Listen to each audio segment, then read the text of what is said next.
Okay, this is Sean B. Bradley, president of Dealer Synergy and the creator of the Millionaire Car Salesman Group. And folks, I've got a special interview today. A very good friend of mine and one of the absolute most incredible automotive professionals in the industry, Mrs. Toni Fardette of the Atlantic Auto Group. So Toni, welcome to the Millionaire Car Salesman Group interview. Tell us a little about yourself. First of all, thank you, Sean, for having me. I'm really excited about this, and I hope that I'm able to offer some knowledge and information to those that are part of the Millionaire Car Salesman Group. So thank you for that. So personally, I'm 35. I am married. I have 2 children. You can actually see them when they were a little smaller in the background there. They're cute, right? But they're older now.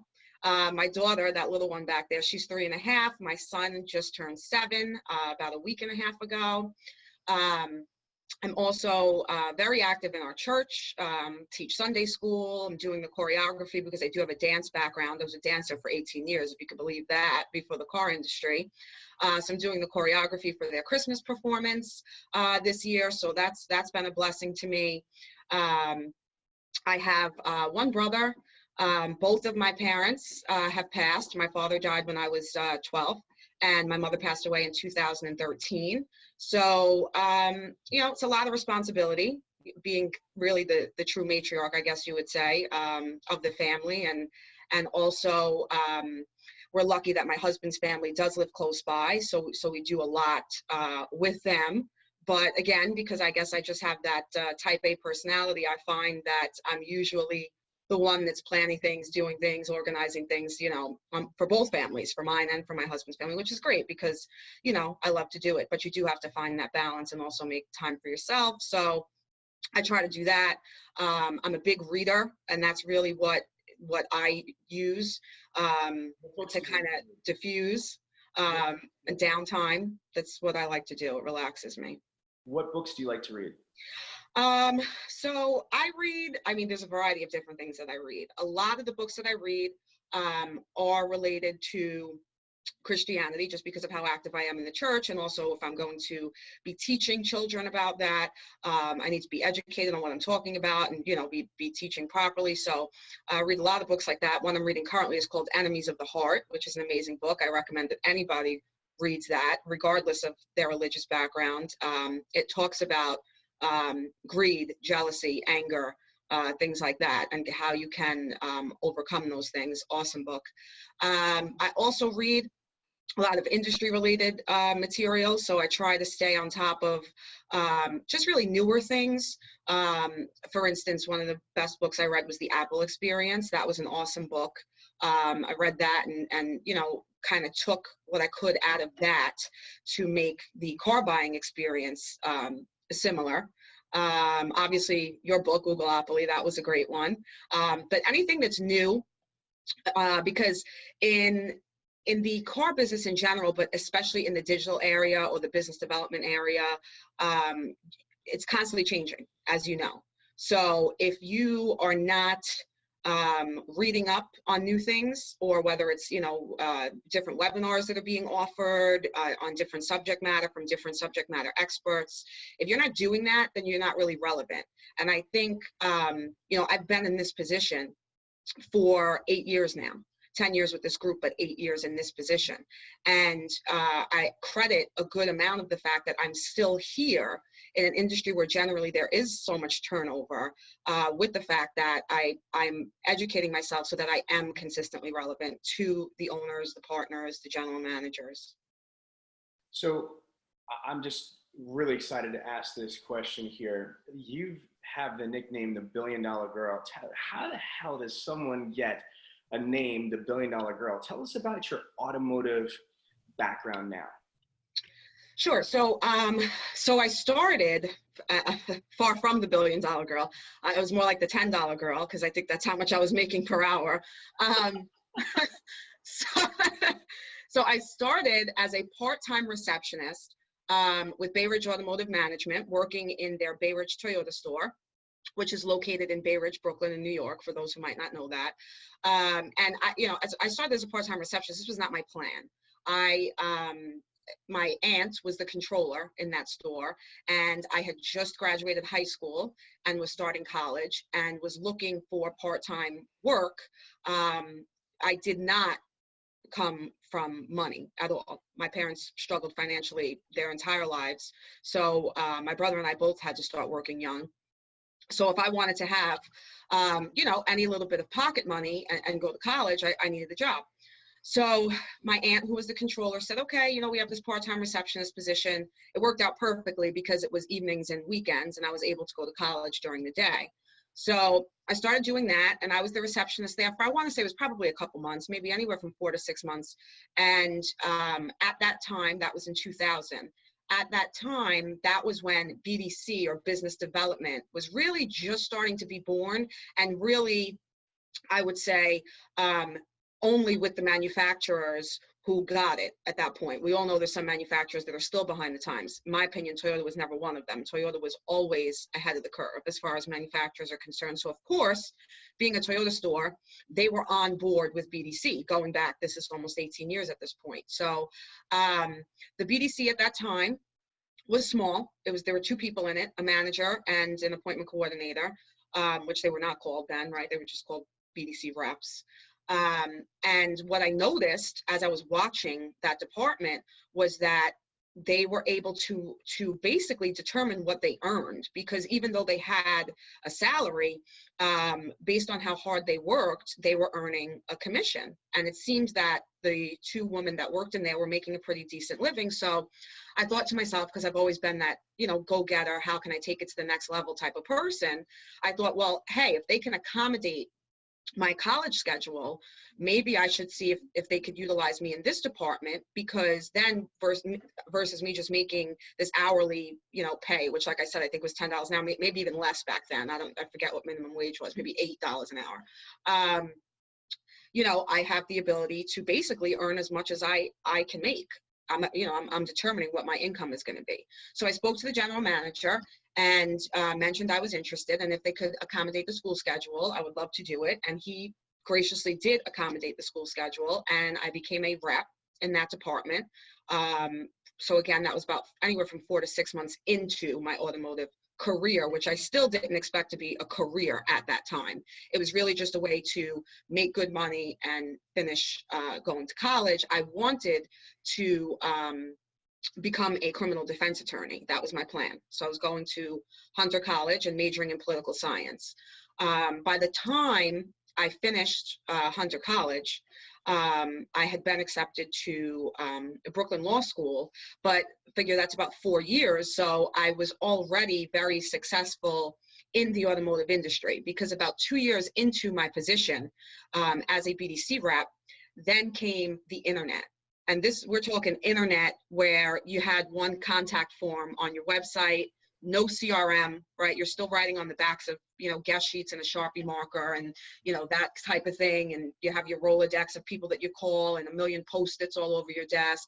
So when internet came, we literally, I remember, had like an AOL address, like maybe it was like BayridgeToyota@AOL.com, right? So what year was that? That was about 2002. So they asked me, because I had been successful as a rep, would you manage the internet department? So then they split it. A lot of dealerships split it. It was, okay, BDC is one thing, and they'll do phone ups and, unsold follow-up, and the internet department will just handle the internet. So that's basically what they did. They split it and said, okay, you're going to run the internet department. So I was making great money. I mean, I was 21, about 20 years old at that time, maybe 21, and just making great money for that age. And so by the time I finished college, even having that acceptance into the law school, I thought to myself, and I'm just going to be honest here, I thought to myself, okay, I'm making X amount of money.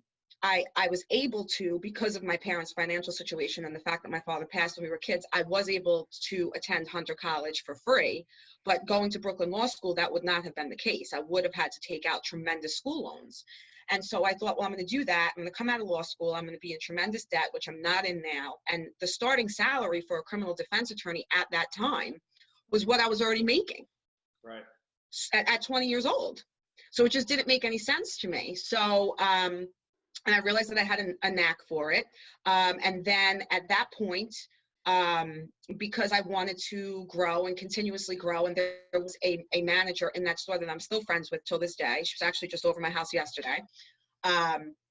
My first BDC manager, you know, I certainly wasn't going to take her job. It was, you know, I just would never do that to her. She trained me. She taught me at that point everything that I knew. So I knew then that I had to move on, you know, away from that group, you know, if I wanted to grow. But I did remain with Toyota. So I was a business development manager with Toyota for 5 years after that, at a Toyota dealership on Long Island, not part of the group that I'm with now. And in 2008, I came to this group in one of their Toyota stores, just as a single point business development manager. So that was Huntington Toyota in Huntington on Long Island. And within 2 years, I received a phone call from the managing partners, Michael Brown and John Pickett at that time. And they said, hey, you know, you have the best performing business development department, which at that time was out of 11 stores. I think we had 11 or 12 stores. And we'd like to offer you this position to run all of them, to oversee all of them. Would you consider it?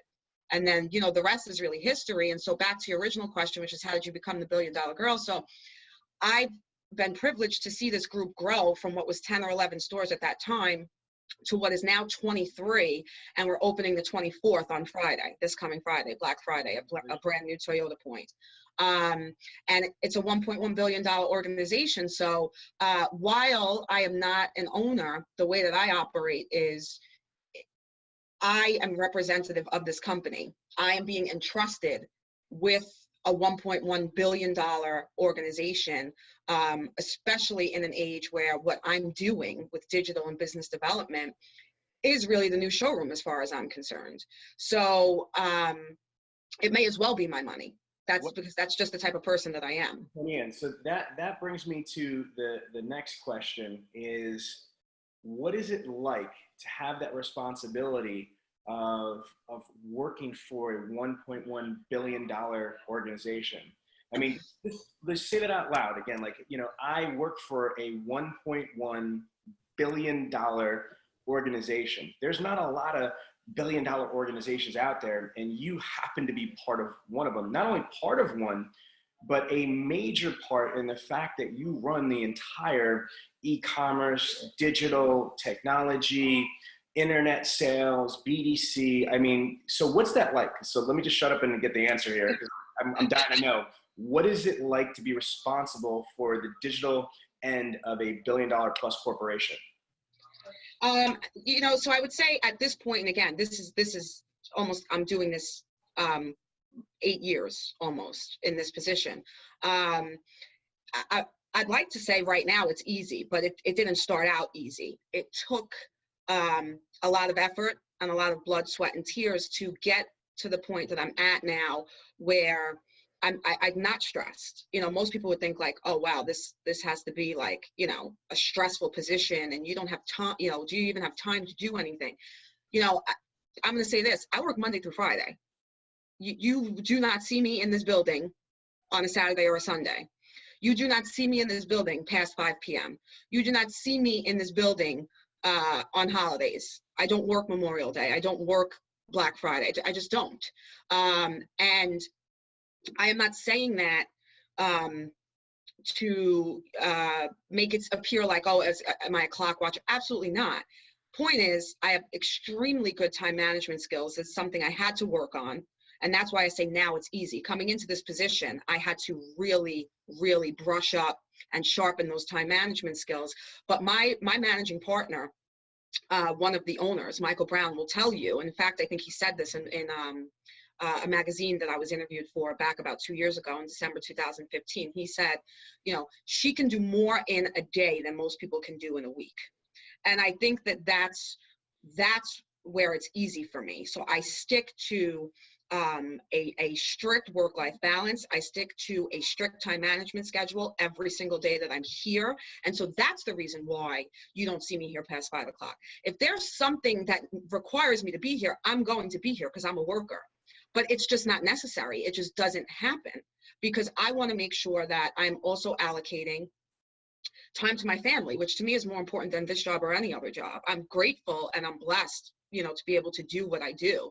But at the end of the day, my family is what's most important to me. My husband is the general sales manager for one of our Honda stores, and it's a large volume Honda store. So he works, unfortunately, that's the nature of that position, 60 to 70 hours per week. So one of us needs to be home. I'm not going to have somebody else raise my children. It's just not me, and it's just not for me. So one of us needs to be home for them, to do homework, to do bath time and, reading time and spend quality time with them and be with them on the weekends. They're still young. And so I ensure that time management is something that I'm constantly aware of. So to go back into it, let's get some numbers in here. How many internet directors work for you right now? These are going to be quick answers. Yep, 19, because some of them manage multiple stores. Okay, so 19 internet directors work for you. How many BDC reps under them? 85. 85. So you have basically over 100 plus employees directly under you. Correct. But plus, being a dealer group's e-com director, you don't only just work with the 105 internet BDC representatives. How many salespeople and managers in the group as well? Our total employee count is about 2,500. Under you, in my mind, if I'm Toni and I'm the head of the e-com division or business development for the Atlantic Auto Group, I've got directly 105 internet BDC reps under me. Then Correct. I also have to turn around and be, I have to work with the general managers, the Yes. GSMs, the sales managers, and all the salespeople that might touch any of my internet ups or phone ups. So how Correct. many of those people are under your? So I have, I wouldn't say that they're under. So again, the people that work under me, and I don't necessarily like that term, but the people that work for me, yes, that I'm responsible for, would be the 19 BDC managers and the 85 reps. But I work with, at the same level, and so I'm in constant communication with the, it's 20 GMs, because again, we do have GMs that manage multiple points.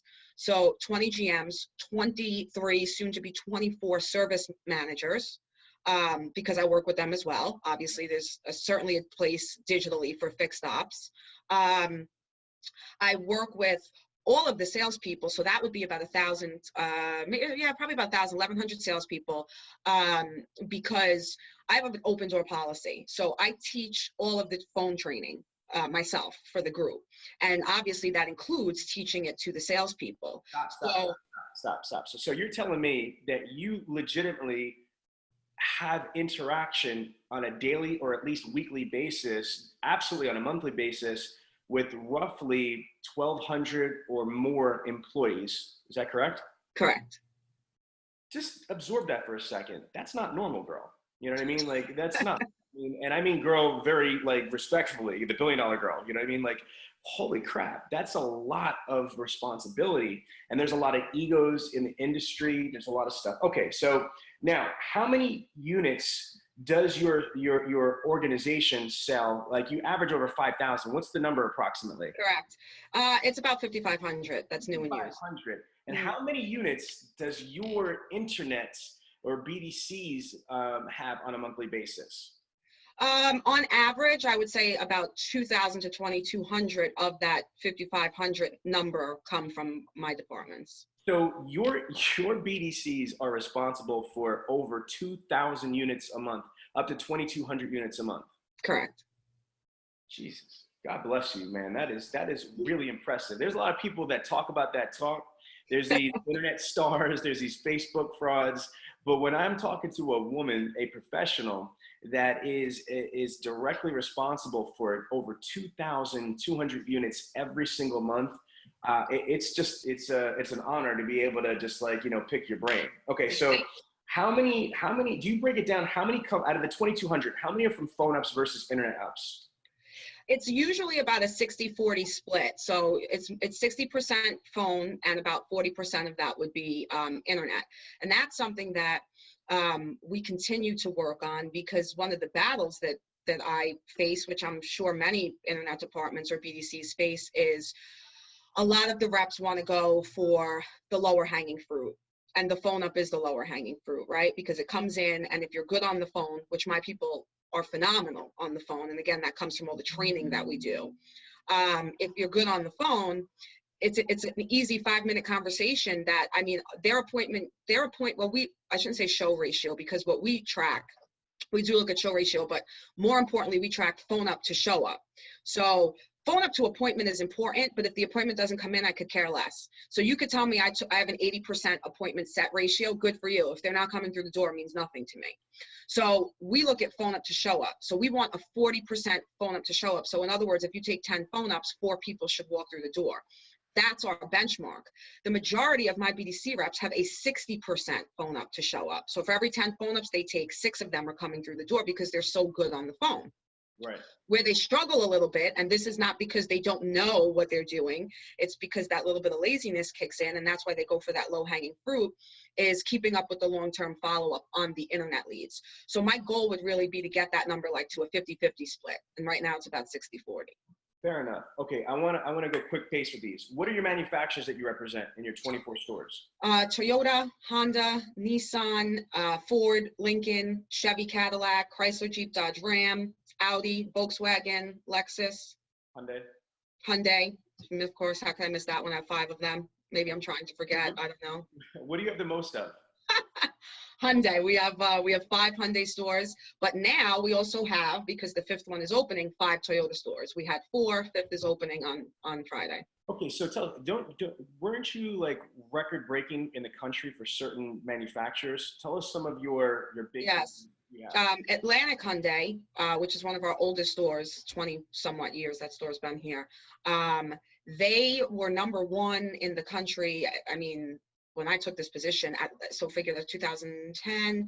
So I want to say 11, 12, 13, probably 3 or 4 years, they were number 1 in the country, delivering over 400 new Hyundais per month. And even now, this was a business decision to focus a little bit more on gross versus volume.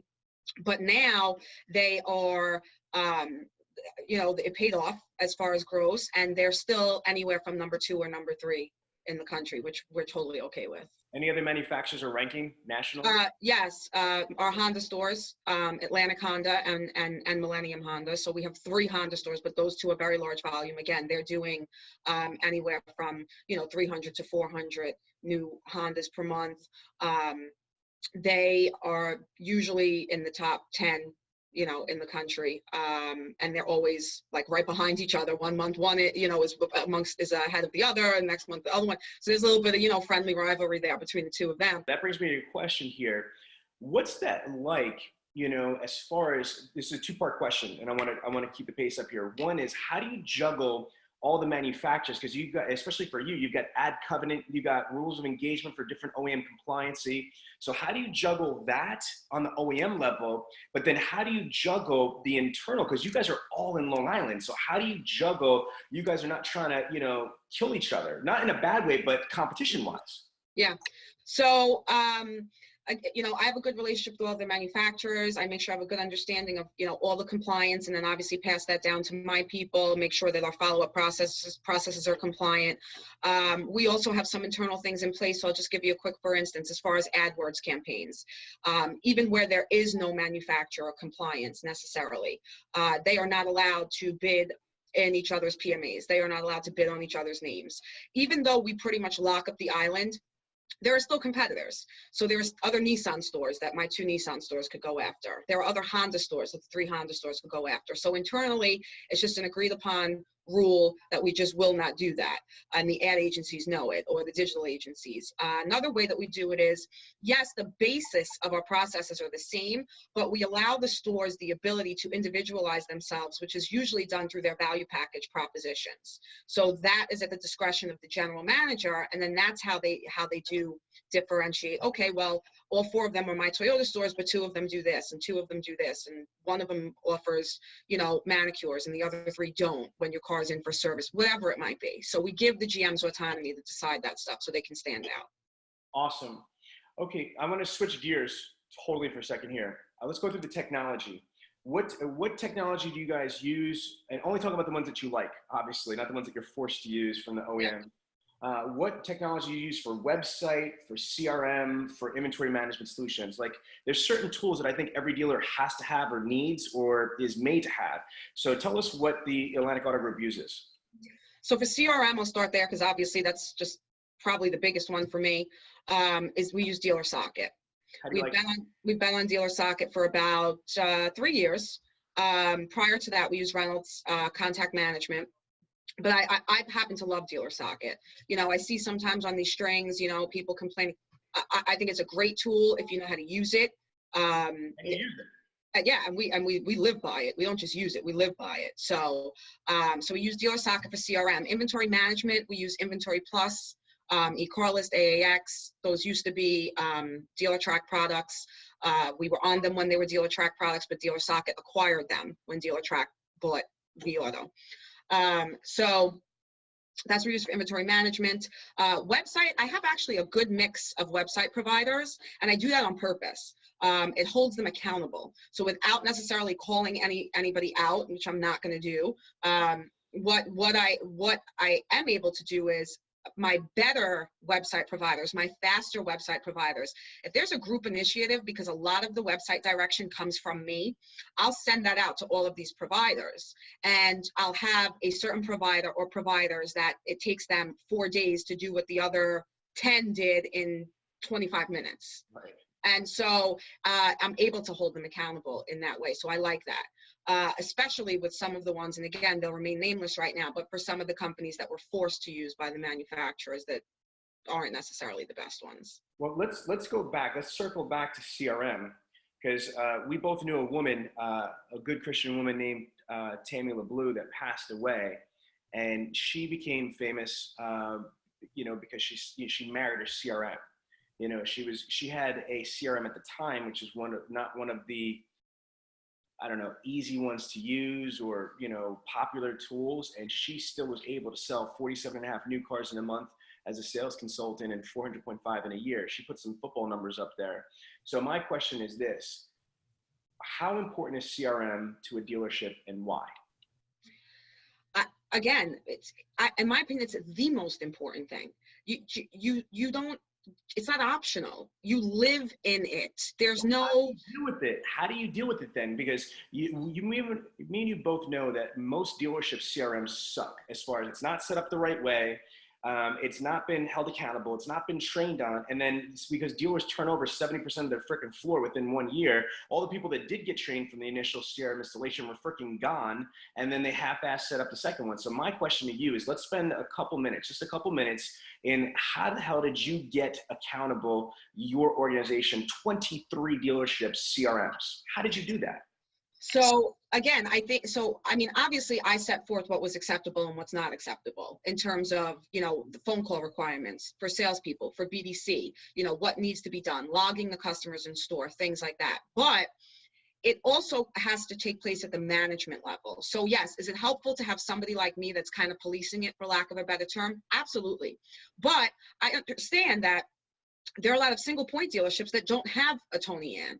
So to those people, what I would say is you need to hire the right management that cares enough to hold these people accountable, because that's the problem. The problem is the desk.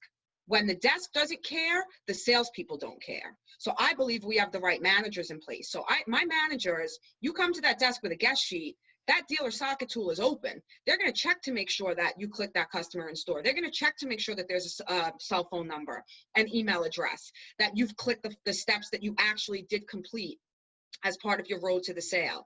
And if you have not done that, they are going to send you back, and you're not getting anything from them until you come back with the proper information in the system. It's just, they just won't tolerate it. So, and again, they're in it and it's open, and, you know, management, you know, they open everything else, your DMS, your desking tool, this and that and everything, and they never open the CRM. Well, that's the problem. So if you're not watching it, then why should the salespeople care? So, you know, I have mostly great managers that will do that. Now, one thing I did use, and I still have stores use this when maybe they don't have that management team, which I found worked for me, is something called a CRM error list.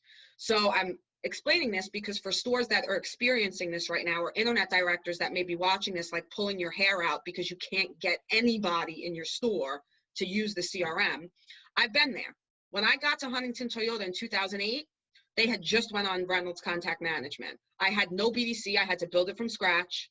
And I had sales managers that had never seen the likes of me, who now, by the way, 8 years later, still, all of them still work for our group, but in different stores, and are probably the best CRM users and managers that hold their people accountable, because what I started doing when they couldn't use the CRM correctly was the CRM error list. So here's how I see it. It's time consuming, but every morning you're sitting there as the internet or BDC director, whatever your position is, and you're going through the CRM and you're basically fixing everything anyway. You're checking people in store, they didn't check in store, you're backdating, you're this, you're that, you're mad about it, you're upset, but you're going through it all anyway. So why not, while you're going through it, make a list of all the errors and what they did wrong? So that's what I would start doing. Okay, Joe Smith didn't click, Sean Bradley in store. Toni Ann, added it as a walk-in when really it was a phone up. Whatever the issue was, and I made this list. And then it became training opportunity. So instead of just complaining about it or being nasty about it, which, by the way, does not work, because then nobody wants to do anything for you. I always say, you want to be part of the problem or you want to be part of the solution? Because we can all complain about the problem, but let's fix it. And fixing it is taking the time to train them. Because I'll tell you the truth, 75% of them were not doing it on purpose. They just needed more training, and not everybody learns as quickly as some of us do. They need you to repeat the training. So what I would do was I would make the list. I would send it out to all the managers. The managers would page those salespeople to my office, and they would have to sit with me. And instead of me correcting it for them, I would make them correct it and use it as a training opportunity. And eventually what wound up happening, because you have to stick to it every day, is they got sick of hearing me. They got sick of doing it. They got sick of getting called to Toni Ann's office. And it took months. I'm not going to lie. It took about 3 or 4 months. But by the end of that 3 or 4 months, we had the cleanest CRM in the group. Anything that was in that CRM was 100% accurate. I love it. I freaking love it. Okay, I want to switch gears here, and I don't want to go in depth because this could take a whole interview in itself. Digital marketing, driving traffic. I want to, get that mindset here. So again, digital marketing, driving traffic. A couple questions, Toni. And one is, what are some of your lead source providers or online classifieds you use?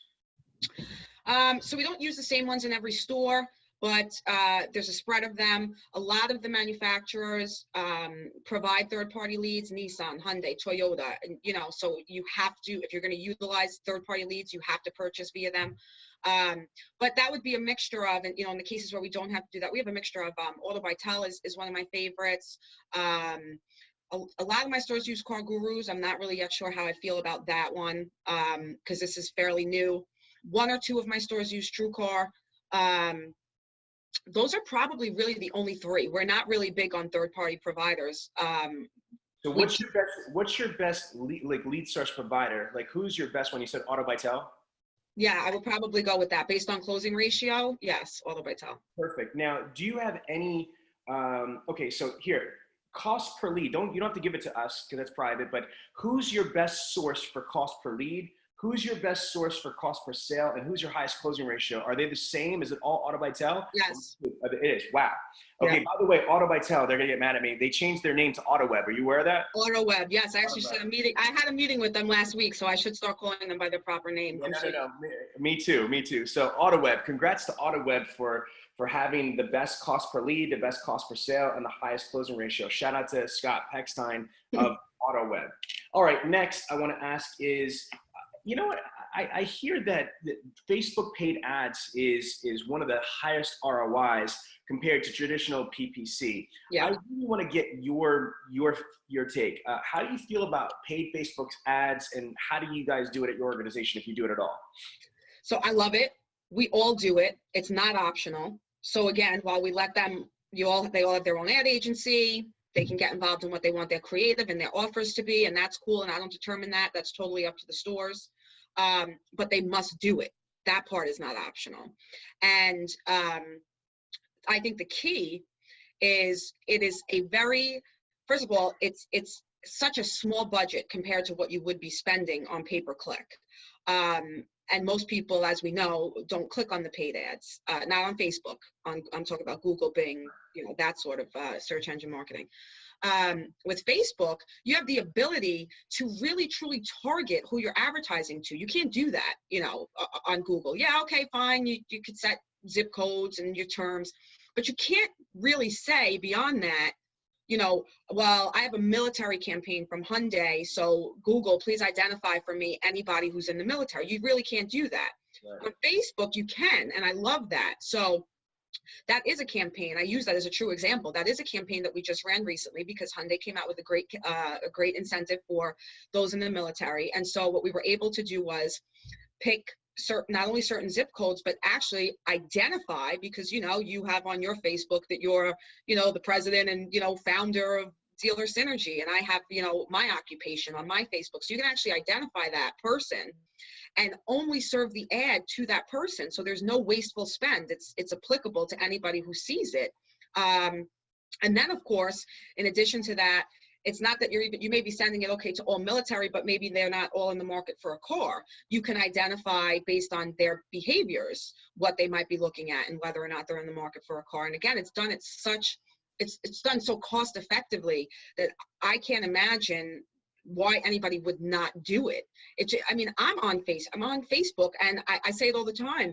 I'm not car shopping, but I look at something on one site, and the next thing I know, it's on my Facebook feed. And you know what? I buy it because it's something that I looked at previously. So anyone who's not doing it, you don't have to spend a fortune. My stores, literally, they spend anywhere from about $500 to $800 a month on organic boosting, which is obviously different, but that's the other piece that I think you have to do. If you don't boost your organic posts, they're really not getting much visibility. And then they spend anywhere from, depending on the size of the store, about $1,000 to $5,000 a month on the paid Facebook advertising. Awesome. Okay, I want to ask, because we're going to start winding down. I got a couple different questions I have left for you, but I want to take it back to the girl aspect of things. And I mean that with a tremendous amount of respect, Toni Ann, because what you are doing now and what you've accomplished is not just impressive, it's surreal. It really is. It's absolutely amazing. Thank you. And you know what's kind of crazy is that there's this whole thing about females in the automotive industry. I want you to just take a couple minutes, because you have a platform right now, and just talk about what is your opinion of the female executives in the automotive industry, female GMs, female fixed ops directors, females, GSMs, female BDC directors, and do you think we have enough females? Do we have the right females? Do females really realize how much opportunity there is?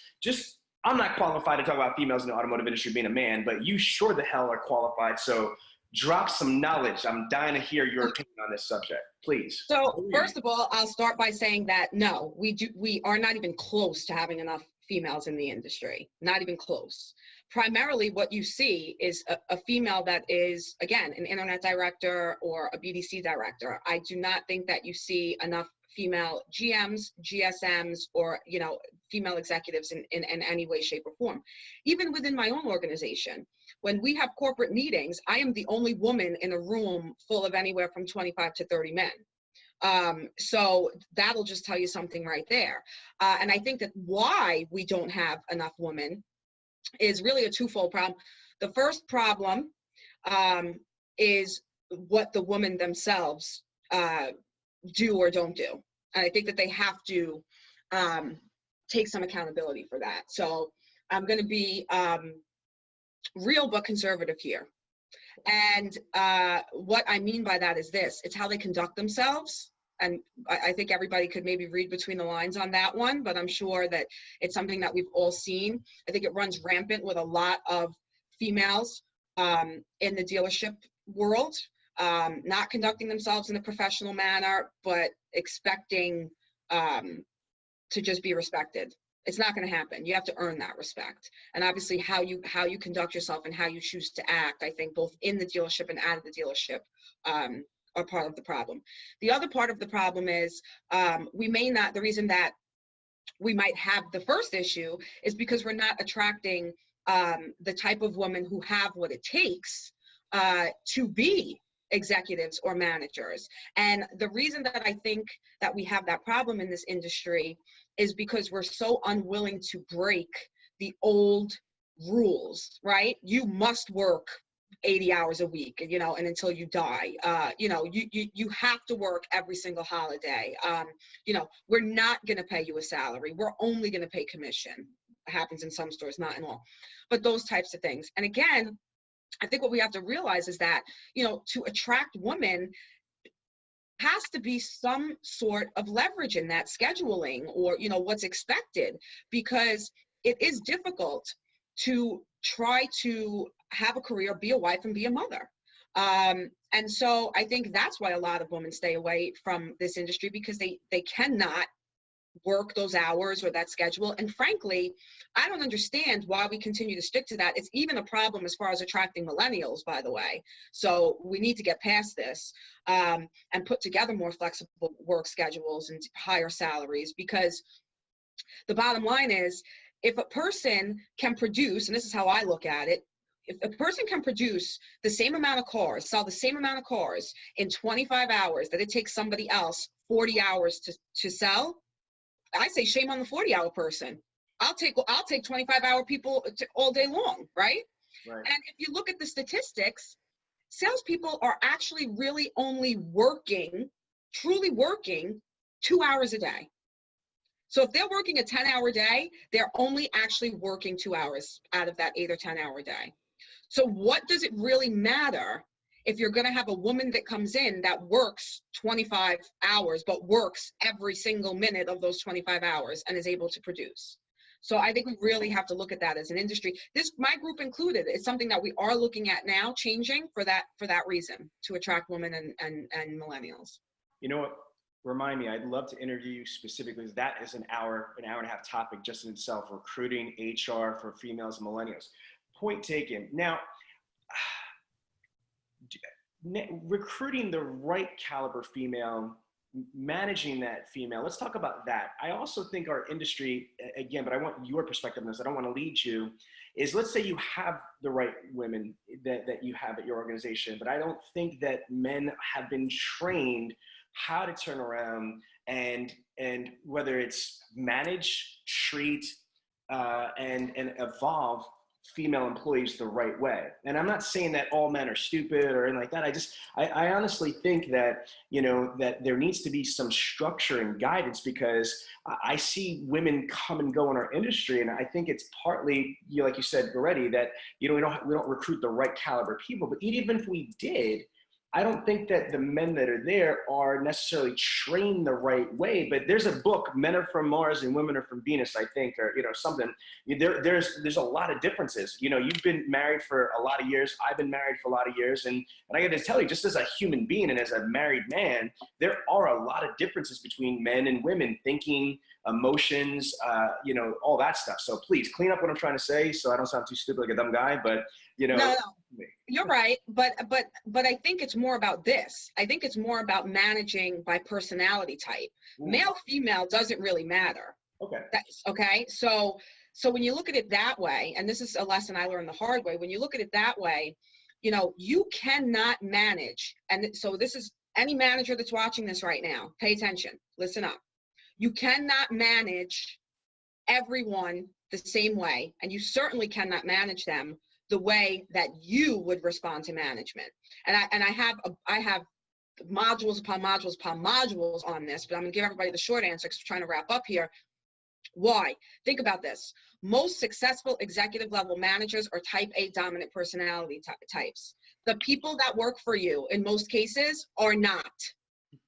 So when you manage them thinking, well, I would react this way.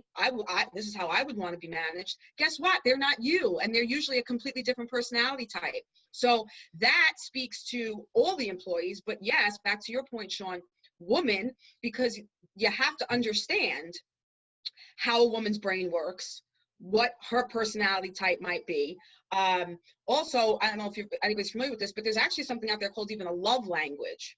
So, and you guys can look this up. But everybody speaks a different love language, right? How they express or show love. Some people are touchy-feely. Some people it's by acts of service, for them. You know, there's a couple different love languages, but this is helpful in business because if you know what your employees' love language is, you also know how to express praise, right? Appropriately. I'm not saying, you know, go hug everybody, but it's important to know that. So, and I think back to the not being trained, most managers in this industry have zero training on HR, have zero training on managing people, have zero training on managing by personality type. They don't even know how to interview. Nobody's ever even trained them on how to conduct a proper interview, let alone manage people. So you have managers that are managing all people, men and women, the way that they were managed, you know, in 1987, when all we did was just yell and scream at people and, you know, just throw them out. You can't do that. You just can't do it. Nobody is going to stick around and put up with that type of, I hate to even call it management because it's not. Right. But nobody is going to stick around and put up with that. And a woman who, yes, in a lot of cases, maybe, because we do think differently, may be a little bit more sensitive or whatever the case might be, or more emotional. You just can't talk to people like that, and you can't treat people like that. But again, I would encourage all managers, don't just watch this and say, okay, well, maybe I need to just, you know, not treat my female employees this way. No, you need to start paying attention to how you manage all your employees. And again, manage according to their personality type and not yours, because that's not going to be effective. Well, Toni, and it was an amazing hour of just a plethora of information, inspiration, education. But tell us, you have a lot going on. You have an NADA webinar, some Digital Dealer, and a magazine. So tell everybody, you know, what's on your plate for the end of the fourth quarter 2017 and bringing you into the first quarter 2018. What have you got going on in the industry? Yeah, sure. So I do have a webinar upcoming on December 20th, an NADA webinar that, of course, I'll make sure is posted in this group. And I'm going to be talking about the new BDC in the transparent online digital world. Then I also have, so I'm going to be writing some articles for Digital Dealer as well. So I have a bunch of ideas, but I would definitely love to know if people want to comment in this group, just some of their struggles. And I would be more than happy to help out and write an article on that, rather than just pick my own topics of what I think you need to hear. I'm also going to be February on your expert keynote panel at Digital Dealer in Chicago.